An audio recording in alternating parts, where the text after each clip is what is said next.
नमस्कार विद्यार्थी मित्रांनो, पोलीस भरती गाईड ऑफिशियल चॅनलमध्ये आपले हार्दिक स्वागत आहे. विद्यार्थी मित्रांनो, आपण ज्या गोष्टीची आतुरतेने वाट बघत आहात, म्हणजे आपण पोलीस भरती संदर्भात अपडेटची वाट बघत होतो, तर ती आपली प्रतीक्षा संपली आहे. म्हणजे अपर पोलीस महासंचालक यांचे परिपत्रक जाहीर करण्यात आले आहे.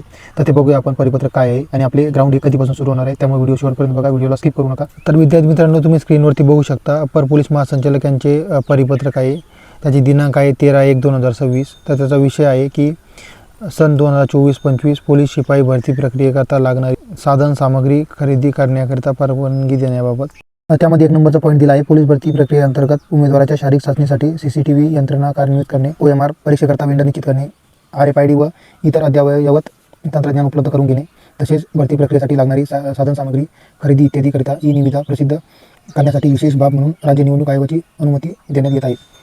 त्यानंतर दुसरा अत्यंत महत्त्वाचा पॉईंट आहे. सध्या राज्यात महानगरपालिकांच्या सार्वत्रिक निवडणुकांच्या अनुषंगाने आदर्श आचारसंहितेची अंमलबजावणी सुरू असून त्या पश्चात जिल्हा परिषद व पंचायत समितीच्या प्रस्तावित निवडणुकांमुळे लागू होणाऱ्या आदर्श आचारसंहितेचा अंमल संपल्यानंतर संबंधित उमेदवाराच्या प्रत्यक्ष मैदानी स्पर्धा व शारीरिक चाचणी घेण्याबाबत कार्यवाही करण्यात येईल. तरी खालील नमूद घटक प्रमुखांना कळवण्यात येते की सन 2024-25 पोलीस शिपाई भरतीमध्ये आवेदन अर्ज सादर केलेल्या उमेदवारांची शारीरिक चाचणी दिनांक 11/2/2026 पासून प्रस्तावित आहे.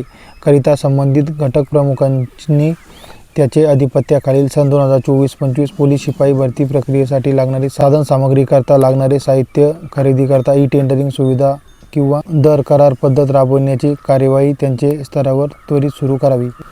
तर त्यांनी दिलं आहे की हे परिपत्रक कोणासाठी आहे, तर सर्व पोलीस आयुक्त, सर्व पोलीस अधीक्षक आणि सर्व समादेशक राज्य राखीव पोलीस बल. तर जे पोलीस आयुक्त आहे त्यामध्ये नाशिक शहर व अमरावती शहर वगळून आहे.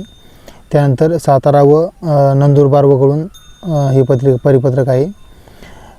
त्यानंतर जे राज्य राखीव बल आहे म्हणजे SRPF, त्यामध्ये जालना, मुंबई, अमरावती, सोलापूर, नवी मुंबई, हिंगोली व छत्रपती संभाजीनगर यासाठी हे परिपत्रक लागू असणार आहे. तर विद्यार्थी मित्रांनो, सर्वात महत्त्वाचा प्रश्न असा आहे की सर्व पोलीस आयुक्त तर त्यांनी दिलं आहे, त्यामध्ये नाशिक शहर व अमरावती शहर वगळून का बरं दिलं आहे ते आपल्याला बघावं लागेल. त्याचसोबत सर्व पोलीस अधीक्षक दिलं आहे, पण सातारा व नंदुरबार वगळून असं का दिलं आहे ते सुद्धा आपल्याला बघावं लागेल. तर विद्यार्थी मित्रांनो, आपल्यासाठी आनंदाची बातमी आहे की आपल्याला पोलीस भरतीच्या ग्राउंडसाठी जवळपास 1 महिना वाढून मिळाला आहे. म्हणजेच आपल्याला 11/2/2026 पर्यंत पोलीस भरतीचे फिजिकल काही होणार नाही. तिथून पुढे जे फिजिकल आहे ते होणार आहेत. त्यामुळे विद्यार्थी मित्रांनो, आपल्यासाठी ही संधी समजून आपण चांगल्यात चांगली तयारी करा. त्यासोबत लेखीची सुद्धा तयारी चालू ठेवणे आपल्यासाठी फायद्याचे असेल, जेणेकरून आपण 100% पोलीस व्हाल. विद्यार्थी मित्रांनो, आशा करतो की आपला व्हिडिओ आवडलाच असेल. ज्यांनी चॅनलला सबस्क्राईब केलं नाही त्यांनी चॅनलला सबस्क्राईब करा आणि बेल आयकॉनला क्लिक करायला विसरू नका. भेटूया नवीन व्हिडिओमध्ये. तोपर्यंत जय हिंद, जय महाराष्ट्र.